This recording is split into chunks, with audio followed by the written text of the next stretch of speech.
మీరు ఎన్నో సంవత్సరాల నుంచి రాజకీయాల్లో ఉన్నారు. నే కవిత సీఎం నేను అవుతాను, అవ్వచ్చు అన్నారు. ఒకవేళ కవిత సీఎంగానే అయితే 2014 నుంచి టీఆర్ఎస్ ఏదైతే అధికారంలో ఉందో అక్రమాల చిట్టంతా తవ్వుతానంటుంది. కవిత అదే పార్టీలో ఉంది, అదే పార్టీలో పదవులు పొందింది. ఎందుకు టీఆర్ఎస్నే టార్గెట్ చేసింది? టీఆర్ఎస్ని టార్గెట్ చేస్తే కేసీఆర్ని టార్గెట్ చేసినట్టు కాదా? కవిత సీఎం అయ్యే ఛాన్సెస్ ఉన్నాయా ఫ్యూచర్లో? సీఎం కాదు కదా, ఎమ్మెల్యే కూడా గెలవదు. ఆవిడ బలంగా చెప్తున్నారు కదా. ఎమ్మెల్యే కూడా గెలవదు, ఒట్టి ఎమ్మెల్యే కూడా గెలవదు. అలా కాంగ్రెస్ పార్టీలో పోయి దబ్బున ఎమ్మెల్యే వెళ్తే గెలవచ్చు. కాంగ్రెస్ పార్టీలో పోతే ఏమైనా అవకాశం మెరుగవుతుంది కావచ్చు. కానీ టీఆర్ఎస్ను వాళ్ళ తండ్రిని ఆమెకు రాజకీయ నీడనిచ్చి ఆర్థిక పరిపుష్టినిచ్చినటువంటి కుటుంబాన్ని అయితే దూరం చేసుకున్నట్టే. ఇంతకంటే పెద్దదైతే ఏం రాదు ఆమెకు, ఇంతకంటే పెద్దది ఏం రాదు. బీఆర్ఎస్ పార్టీ వాళ్ళు అసలు నేనే లబ్ధి పొందలేదు అంటున్నారు కవిత. ఎట్లా లబ్ధి పొందలే? పార్లమెంట్ మెంబర్ ఎట్లావు? పార్లమెంట్ మెంబర్ అయిపోయిన తర్వాత ఓడిపోయింది, మళ్ళా ఎమ్మెల్సీ ఎట్లావు? ఇవాళ నీ గురించి గుర్తింపో, ఇవాళ నీకు సోషల్ మీడియానో నీకు అవకాశం ఇస్తుందంటే నువ్వు కేసీఆర్ కూతురు అనే కదా ఇచ్చేది. అంటే కేసీఆర్ కూతురు కాకపోతే నీకు అంత ఇంకా కేసీఆర్ కూతురుగానే కవితను చూస్తున్నారా? తెలంగాణ జాగృతి అధ్యక్షులుగా చూస్తున్నారు. జాగృతి లేదు నీకు, ఇంకేమీ లేదు, ఓన్లీ కేసీఆర్ బిడ్డగానే చూస్తారు.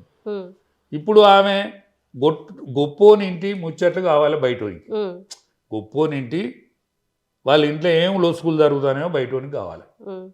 నువ్వు లొసుకులని చెప్తానో కాబట్టి వింటాను.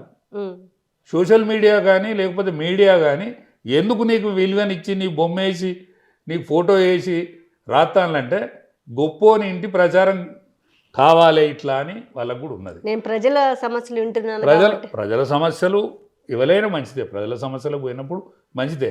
కానీ నువ్వు అధికారంలో ఉన్న రోజు ప్రజల సమస్యలు నీకు కనిపించలేదా? మీ తండ్రి ముందట ఆనాడే పెట్టనుంటి కదా, ప్రజా సమస్యలు ఆనాడే పెట్టనుంటి కదా. బీసీల సమస్య నేను కంకణం కట్టుకుంటానంటాను. ఆనాడు బీసీలకు ప్రాధాన్యత ఇయ్యనప్పుడు నువ్వు చెప్పద్దా? ఈటల రాజేందర్ను ఎల్లగొట్టిన రోజు నువ్వు ఎదురు తిరిగి మాట్లాడద్దా? ఇవాళ ఈటల రాజేందర్ పోయిండని అంటాను. తుమ్మల నాగేశ్వరరావు గారిని ఎల్లగొట్టిన రోజు మరి నువ్వు ఎదురు తిరిగి మాట్లాడద్దా? ఇదే రాజే యాదవ్ను రాజ్యసభ పంపుతానని మీటింగ్ పెట్టినాక తెల్లారి వరకు పేరు మార్చిండు. రాజే యాదవ్ని ఎందుకు పేరు మార్చినావు? ఆయన నీతో పాటు జైలుకి వచ్చిండని నువ్వు ఎందుకు అడగలే? అడగాలి కదా. నీ రాజకీయ జీవితం కోసం మేమందరం తిరిగినాం కదా. నీ రాజకీయ జీవితం కోసం నీ బతుకమ్మ ఆడితే నీ బతుకమ్మ ముందట మేము తిరిగినాం కదా తెలంగాణ పిచ్చోళ్ళం. నువ్వు నన్ను అడిగినావు కదా, అంకుల్ నా టికెట్ ఏమవుతుంది నిజామాబాద్లో అని. ఆ మాట గుర్తులేదా మీకు? గుర్తుండాలి కదా, అనేక విషయాలు గుర్తుండాలి కదా. గుర్తుండకపోతే రాజకీయాలలో ఎట్లుంటారు?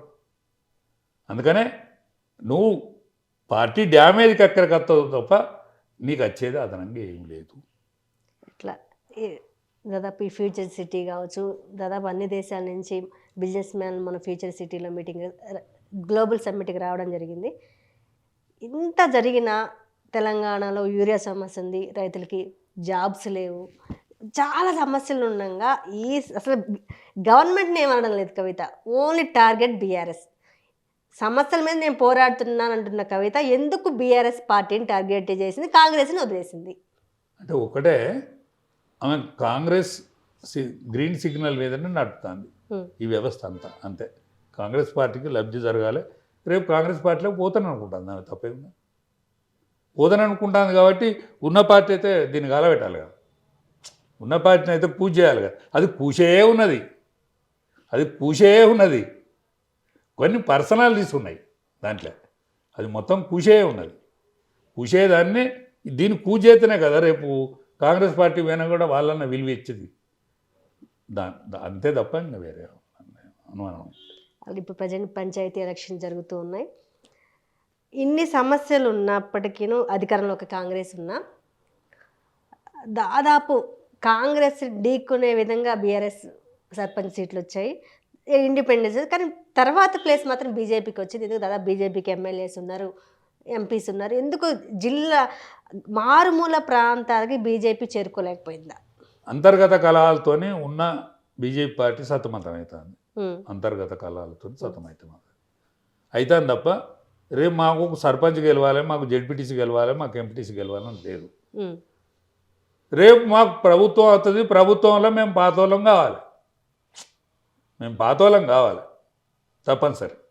మా సంతోష్ గారు కూడా ఆల్ ఇండియా అఖిల భారత ఆల్ ఇండియాలో ప్రధాన కార్యదర్శి సంతోష్ గారు కూడా మరి సోషల్ మీడియాలో అయితే వస్తుంది వార్తలు, మీరు ఉంటుండండి పోతే పోన్లీ అని.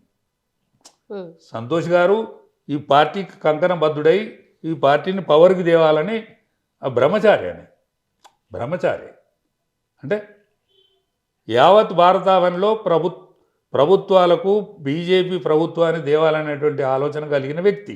మరి ఆయనే తెలంగాణలో మాత్రం అంటాడు.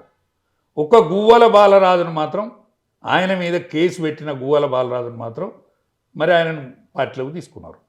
ఆయన తర్వాత అనేక మంది వస్తారని మా అధ్యక్షుల వారు కూడా చెప్పిండు.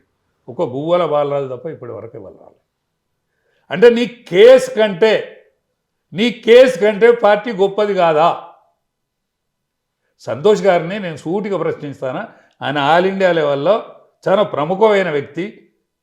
ఇవాళ అమిత్ షా గారు కానీ లేకపోతే మా మోడీ గారు కానీ ఆయన సలహాను సంప్రదింపులను వింటారు.